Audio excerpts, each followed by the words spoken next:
Well, good afternoon, everyone. Thank you so much for joining us today. Welcome to Prevention Exchange. Today, we are delighted to have our guests with us. I'm going to hand it over to Jen for a brief welcome and an overview, but we just want to welcome you and thank you for joining us. Hi, everyone. Happy Thursday afternoon. It's Friday, Junior. Thanks for spending an hour of your afternoon with us. My name is Jen Morrell. I have the pleasure of serving as the Managing Director for the Ohio Center of Excellence for Behavioral Health Prevention and Promotion. And I am not the main show today, but I did want to take a second just to share a little bit of information with you about the center, if this is the first time that you're joining us or maybe unfamiliar with the center. We are celebrating our very first birthday soon, and our vision is really to operate from a purposeful perspective of excellence and keeping in mind those structural and social determinants of health as they strive to impact local prevention practice. And we do this with an extensive network of partners, which is growing every day.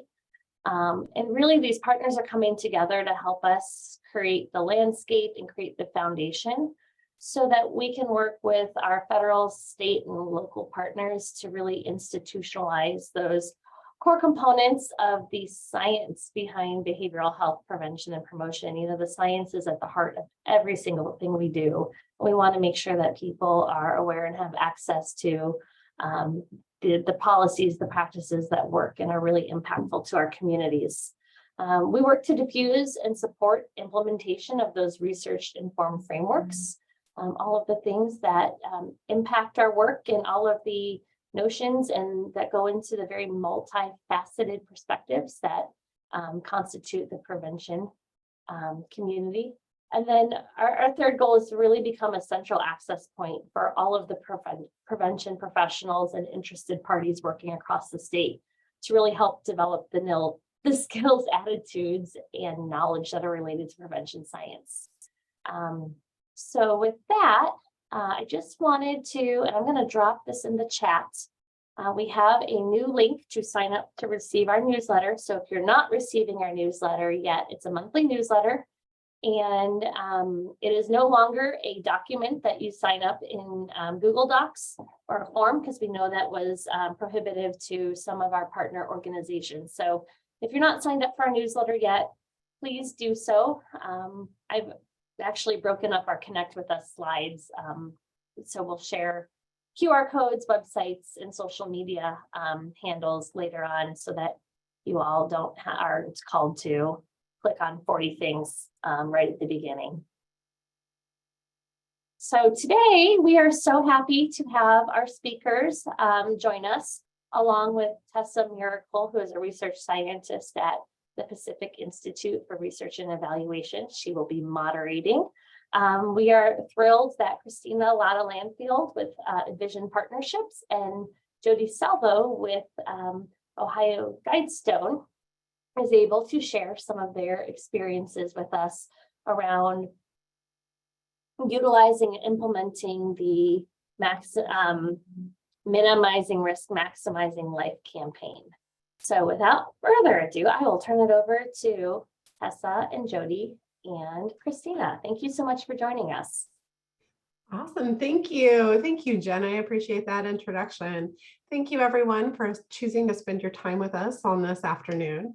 I don't know about you, but it's at least pretending to start to be spring out here in Columbus, Ohio. So I hope that the weather is nice where you are. I'm Tessa Miracle. I am a research scientist at the Pacific Institute, and my goal today is to support the conversation of our panelists. Today, I will be facilitating the discussion. We'll have a few breakout rooms, have an opportunity to share feedback on what you learned, just to give you a little bit of a roadmap. But before we get too deep, I'd like to invite our panelists to provide a couple of brief introductions. So Christina, I'd love to hear more about your organizational background and growth and some of your experience shifting language. Sure. Well, thank you everyone for having me today. So I'm Christina Latta-Landefeld. I'm the Chief Operating Officer at Envision Partnerships, located in Butler County, in case you were wondering where we were. And I'm so excited to be talking about minimize risk, maximize life. This is something that was put on my desk the first day of work in 2016, January-ish 2016. And it's something that I've had the great pleasure of being able to rewrite just about 2 years ago now. So we're on the second edition.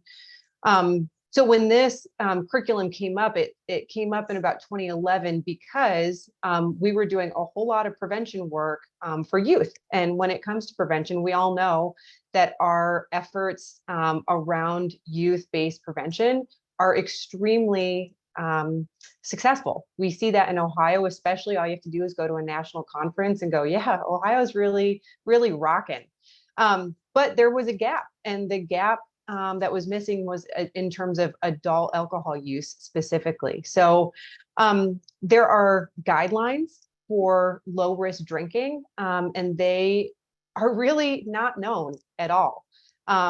So part of what we did in about that 10-year span between our first edition and our second edition was a lot of updating of language around media, and knowing that our behaviors are hugely shaped by the media that we consume, and that the amount of media consumed has just increased dramatically in that time frame.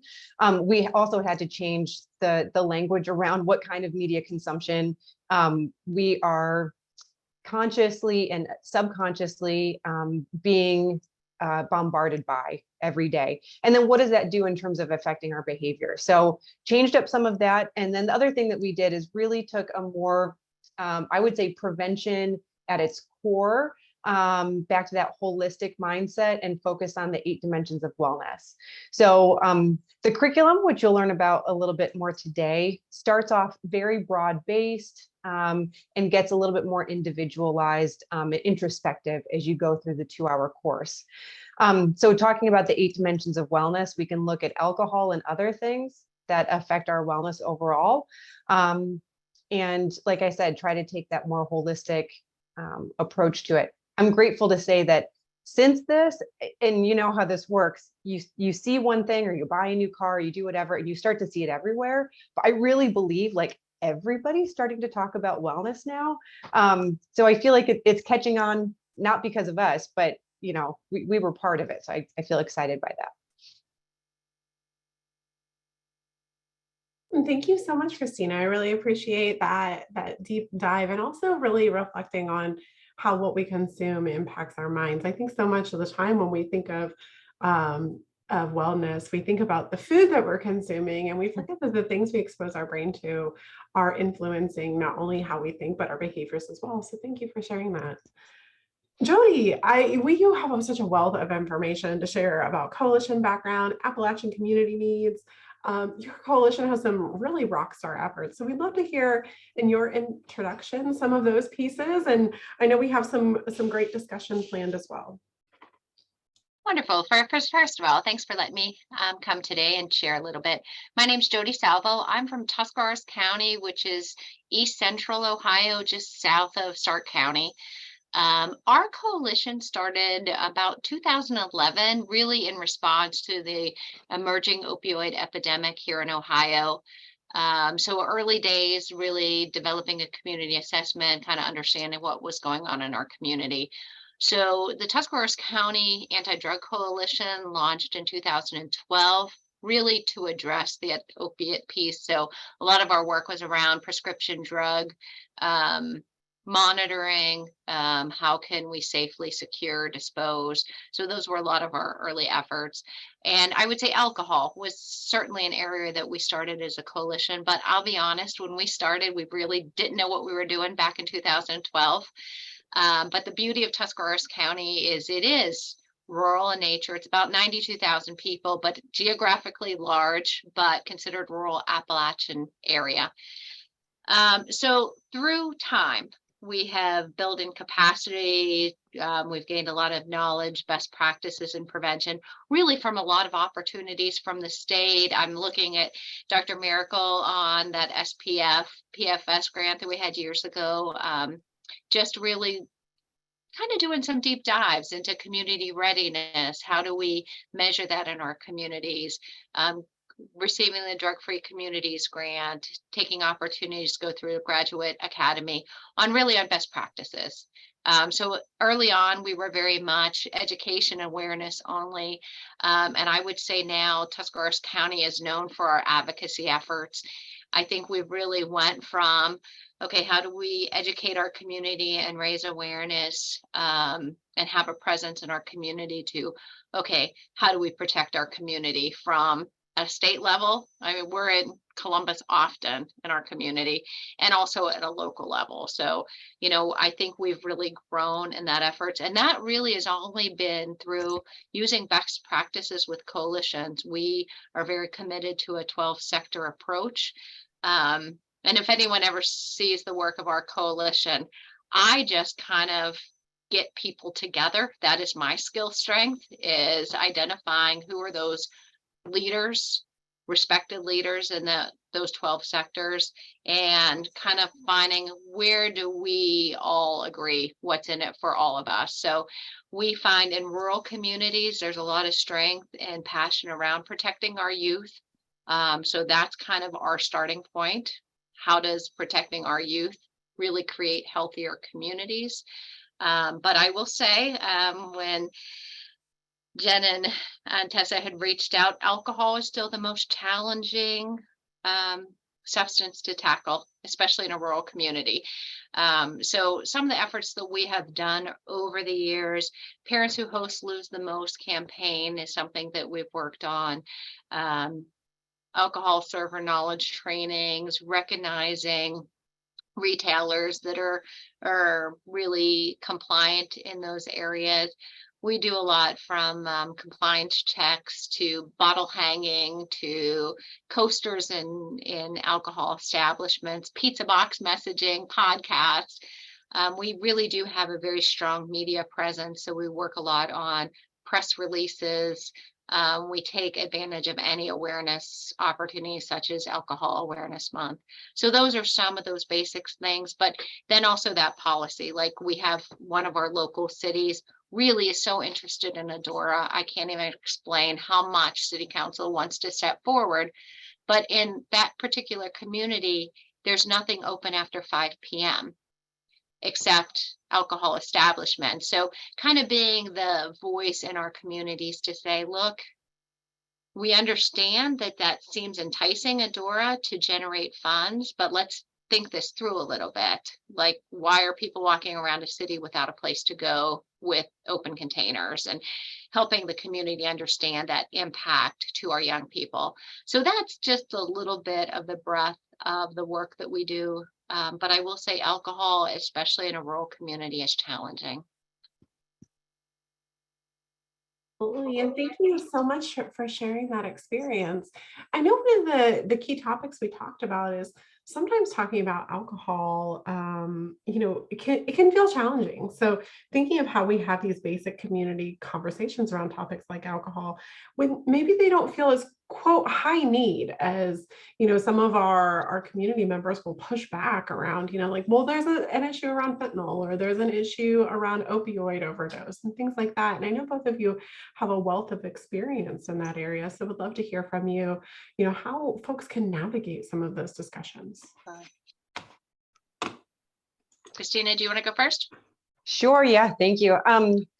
So I think one thing that we've seen is, what happens with communities always is when there is something that grabs our attention. Oftentimes, unfortunately, it's when there's negative news or negative impacts.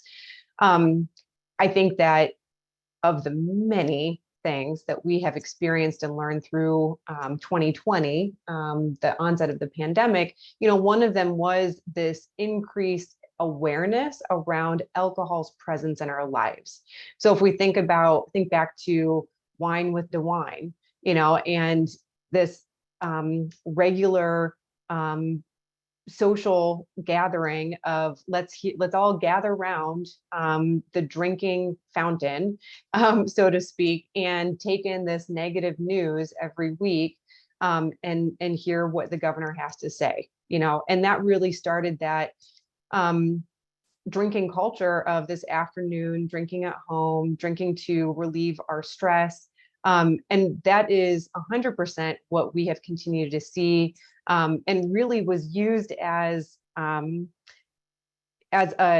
risk factor when talking to people about, what is your drinking like now that it's 2021, 2022, 2023? Are you still starting to drink in the afternoon hours?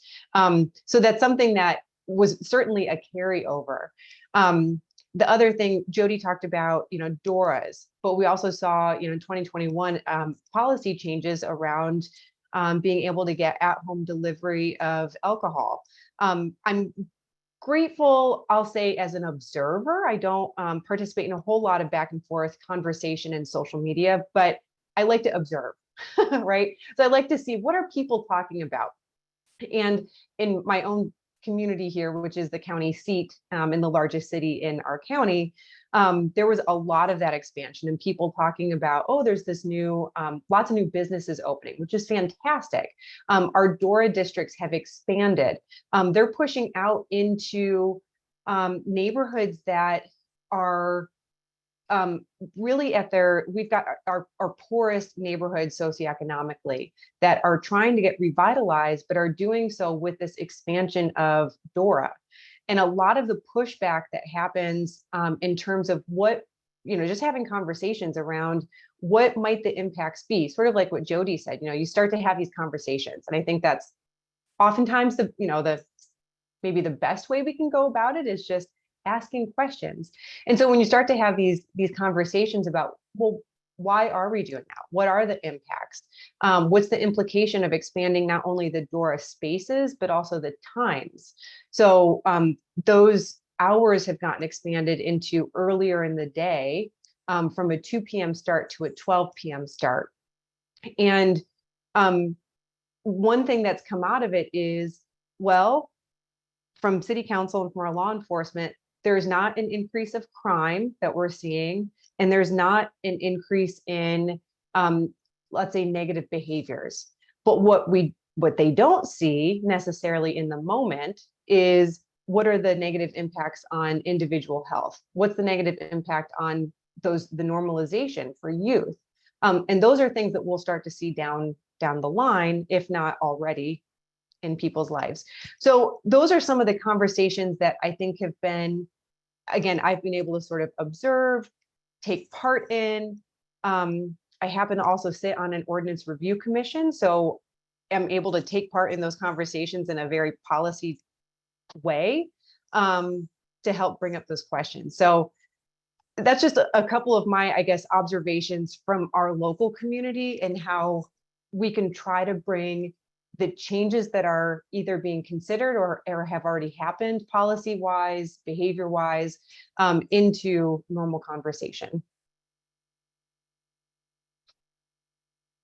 And for me, when I think about, and I'm going to speak again from that rural community perspective, alcohol consumption is very much normalized, I think, in a lot of rural communities. And the focus tends to be on the addiction crisis at this point. And you always hear alcohol and other drugs. It's not that even alcohol is often considered other drug.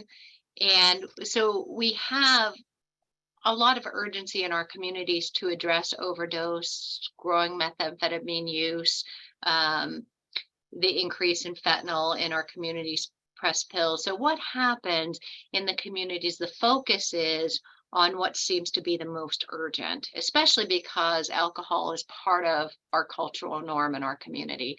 So one of the things that we find is that we can never not bring up alcohol and awareness and education around it. We need to connect often that early use of alcohol certainly has a ton of research on accelerating youth use, increasing the opportunity to use other substances in our community.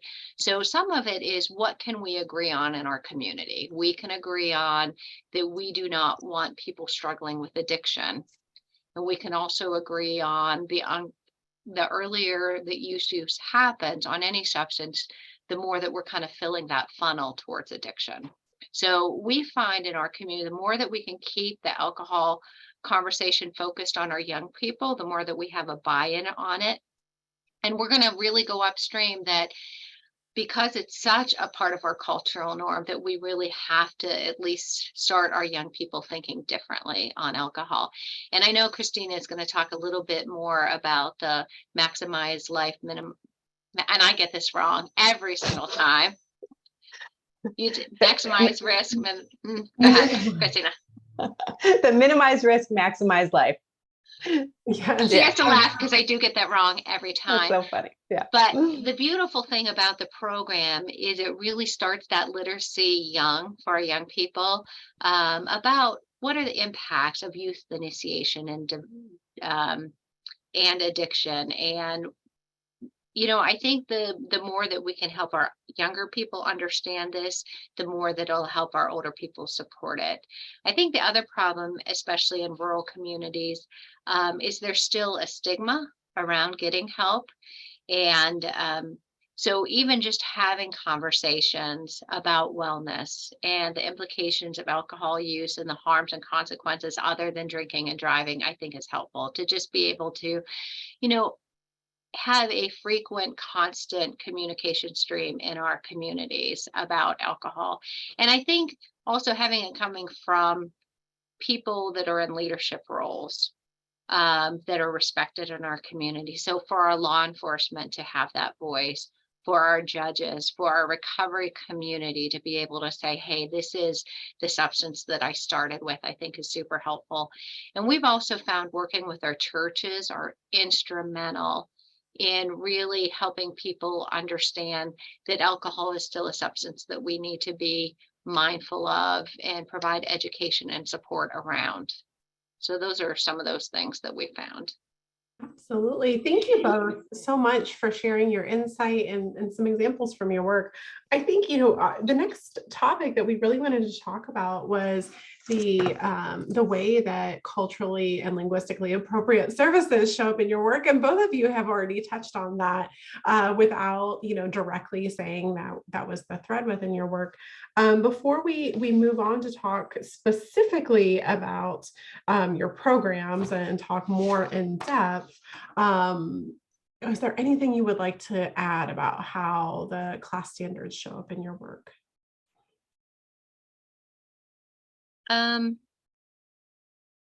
Christine, did you want to go first? Because I was going to kind of think that through a little bit more before I start. Yeah. Well, I think maybe just to provide a little bit of context too, when we talk about the MRML, which is the better way to say minimize risk, maximize life. We talk about that just to give it a little more context in terms of, what is it that we go over?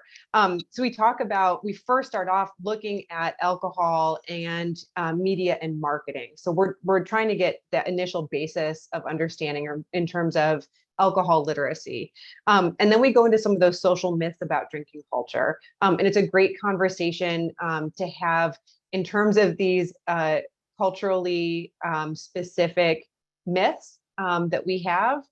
The weighing options and diminishing returns, as I said, we start to get a little bit more, individualized, but again, having just that open conversation about there are benefits to drinking, but then also what are some of those risks involved and what's the tipping point, right? And then, like I said, we go into 8 dimensions of wellness. And again, it's one area where we can really ask people to consider their individual areas. So one example is, the 8 dimensions of wellness. These are SAMHSA's 8 dimensions, who defines them. Those are the ones that we use. Spiritual wellness is one of them. So when we ask people about, please rank how alcohol's influence on your spiritual wellness from 0 to 10, 0 would be no effect at all, 10 would be a great effect. For someone who is religiously affiliated with a church or religion where alcohol is considered a sin or as evil, that's going to have a huge impact on their religious or spiritual wellness over someone who, whether they're agnostic or otherwise, where alcohol might play a more positive role, let's say, in their spiritual wellness. That's, one of those areas. Talking about factors, and again, factors have to do with our family history. And then we go into some more of that, the nitty gritty. So the standard drinks, low risk drinking guidelines, et cetera. But we try to, throughout the curriculum, really make it individualized, and make it people centered or individual person centered, as we're coming up with examples for ways that alcohol plays an influence in our lives to then make decisions that are best for the individual.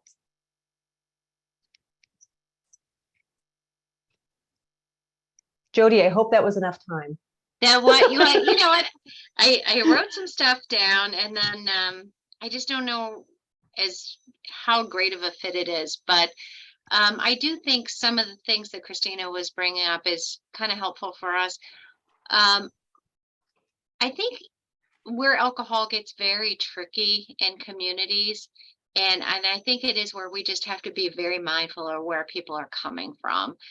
When you come from a community that your social norm is celebrations, rites of passage, rewarding hard work, and alcohol has always been kind of part of that process, you really kind of get in a place that you need to walk into a community, especially if you're not from that community, if you're the outsider, of who has the voices that are well heard, well respected in our communities.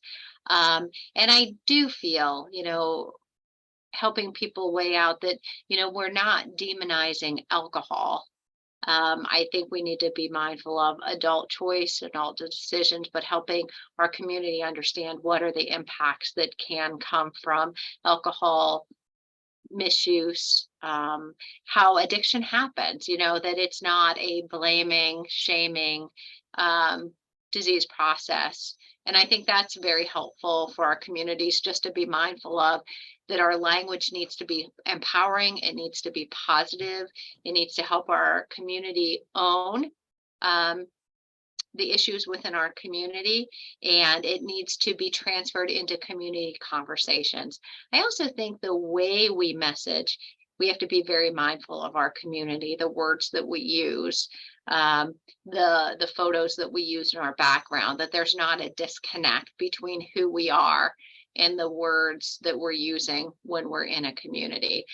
So I think a lot of that messaging around alcohol needs to be very mindful, and it needs to be very community owned. So I think that's helpful. I think shared stories are also very helpful to get a community to buy in that this is who we are and this is the why behind the messaging that we have. Awesome. Thank you both so much for sharing your insight. I really appreciate it. Your experience is so vital, and we would love to provide everyone the opportunity to connect with each of you one-on-one. But today it's going to look a little bit different. So we have a yes and moment here.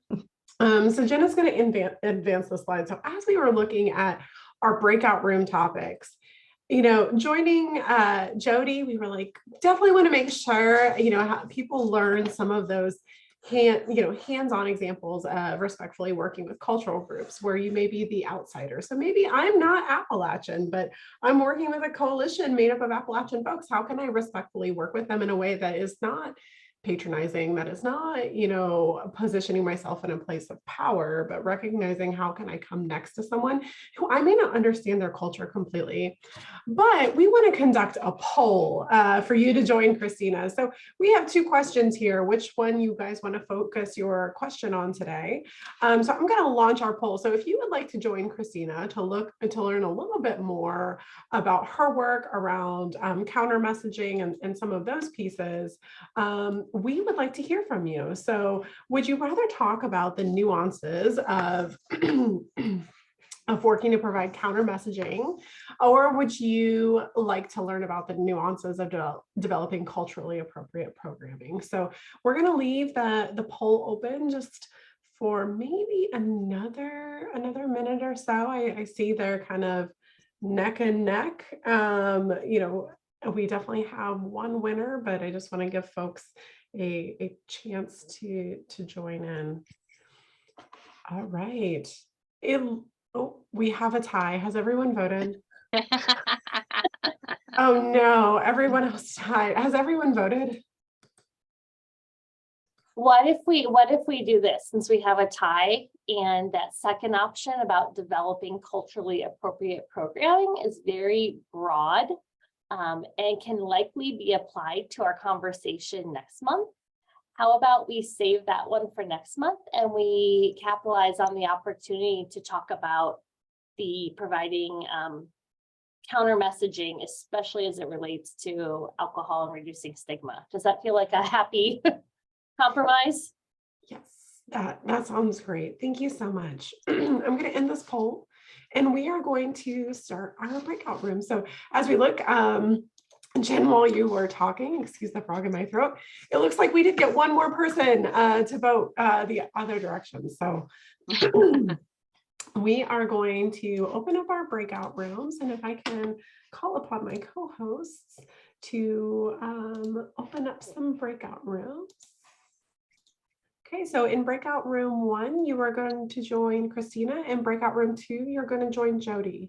As you self-select into these breakout rooms, what we're going to do is I will stay in the main room. So at any point, if you have a question or have any needs, feel free to pop on out. We can have a discussion. We will come back together as a large group at 1:43. So we'll give you that full 10 minutes. If you have not seen a pop-up for the breakout room, so I see the numbers starting to dwindle.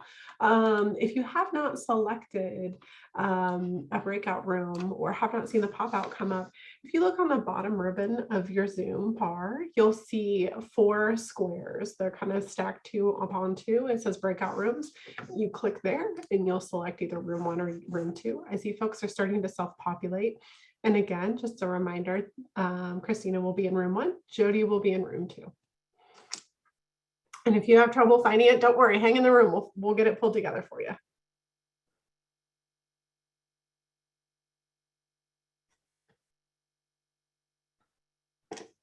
All right, folks, I see a few people left in the room. Are you having trouble accessing the breakout room if you're still here?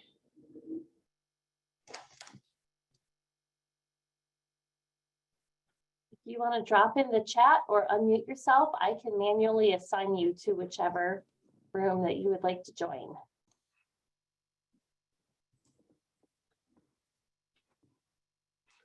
All right, we see folks starting to filter back in. Thank you so much for coming back from our breakout rooms. So I see a couple folks are still hanging in the rooms. They're going to close in officially in just a minute or so. About 30 seconds left on those.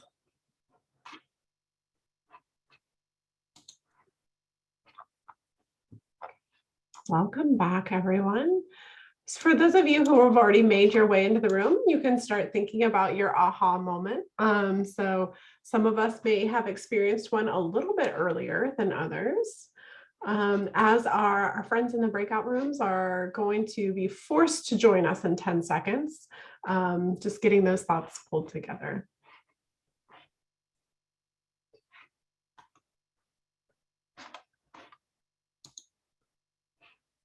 Okay, great. Thank you everyone for joining us. Thank you so much for what I hope was some really rich and enjoyable discussion.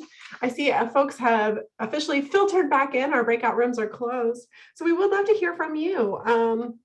You know, what was your aha moment? What did you find most impactful? And would love to hear from each breakout room. So breakout room 1, let's go ahead and invite a participant to share a brief overview of the discussion as well as your aha moment.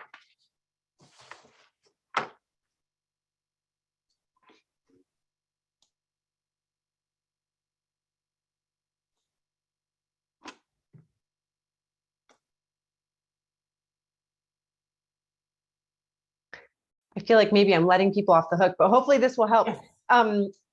We had a couple of really good questions about The awareness campaign that I talked about was our Be Accountable, which Be Accountable goes horizontal and then count comes down vertically from it. So it turns into Count Your Drinks with the standard drinks as part of that.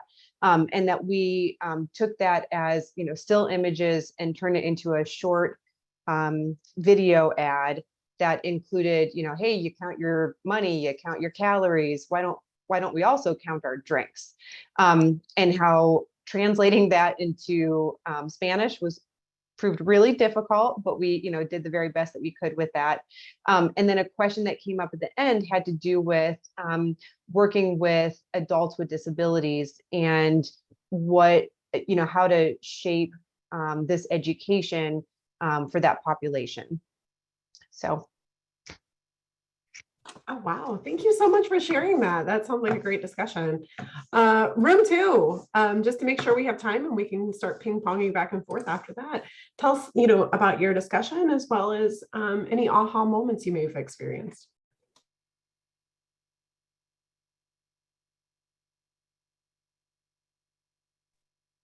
I'll go. I just think we talked a lot about cultural diversity and just getting those people to the table, and it was nice hearing from like Jody's perspective and Susan's and was it Bettina's, like that they have the same thing going in their community and things like that. So Great. Thank you so much for sharing. What other aha moments before I shift over to Jen for sort of our closing and our report out? What other aha moments did we experience today? My name is Gail Creed. One of the things I was in room 2 that I thought was kind of interesting and thought about, but you don't think about it as much because we were talking about culture and the rural communities and how they're very close knit. And somebody said, and that those same rural community components exist in larger cities too. They're like a subset within the larger city. And although I know that exists, it just seemed to be like, oh wait, we're not paying attention to this enough, maybe. So that was kind of an aha moment for me. Oh, absolutely. What a wonderful point too. Yes.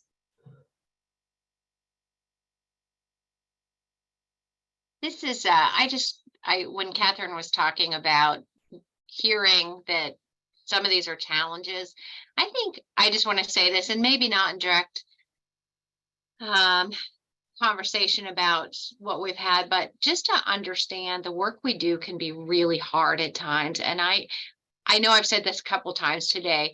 I really do feel alcohol work is challenging. And I think it's helpful to have conversations like this where we can understand that we can just support each other in it, because, I think this is that one area that I can beat myself up on. I'm like, oh, we're not doing enough. We're not moving. We're not moving forward in this area, but just to have conversations that for prevention, as long as we're not increasing our alcohol consumption or consequences, we need to find wins in the work we do, because it's so pervasive in our communities and our messaging and our social media. I mean, it's all around us. And I don't even know if we realize how much alcohol promotion is in our daily lived environment. So I think it's helpful to have conversations around alcohol, because I think it's that substance that we most forget in our society, and just to know it's hard work and there's probably barriers with everybody working in that space, and just to be able to support each other and what is working, and to also know, hey, you're not alone when this work is hard. Absolutely. And just thinking of the work does get hard, and knowing that the space that we're building is intentional with the hope that you can exchange ideas and you can connect within the prevention world. So thank you for bringing that up. I'd like to invite a couple last comments before I hand it back to Jen.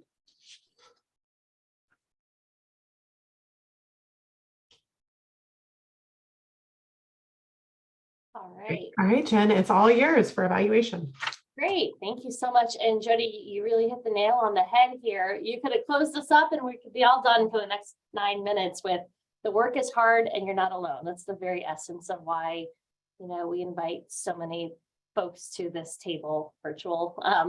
And we want to learn with and from each other. So as I promised earlier, we have a second opportunity for you to connect with the Center of Excellence if you haven't yet already. You'll see the QR code if you'd like to scan, or our website is below. We've also really active on social media. So if you're not following us on any of the Facebook, Twitter, Instagram, or LinkedIn channels, please consider doing that. And then finally, we want to hear what you think about today's session, about the conversation, about the format for prevention exchange in general. So you can either scan that QR code to take the 4-question survey, or use the link in the chat. On behalf of Tessa and Jody and Christina, really thank you for showing respect and gratitude to the 3 of them for taking time out of their day and offering some feedback about the discussion. And I'm pretty sure, yep, that is the end of my slideshow. For the good of the group, does anybody have anything they want to offer? Well, great. Next month is May. It's National Prevention Month. The Center of Excellence, the theme that you'll see across all of our communication channels is really promoting mental health amongst college campus and institutions of higher education, with a focus on the campus community partnerships, because we all have a space to play in. We all have a role to play in that space. You know, our university, Ohio's universities we have so many wonderful resources throughout the state, and we need their partnership and they need ours. So we're going to highlight a lot of stories where communities are truly impacted by thoughtful partnerships. So thank you so much for joining us today, and I hope you all have a fantastic weekend. Take care. Thanks, Thank Jen. you all. Bye, thank you. Take care.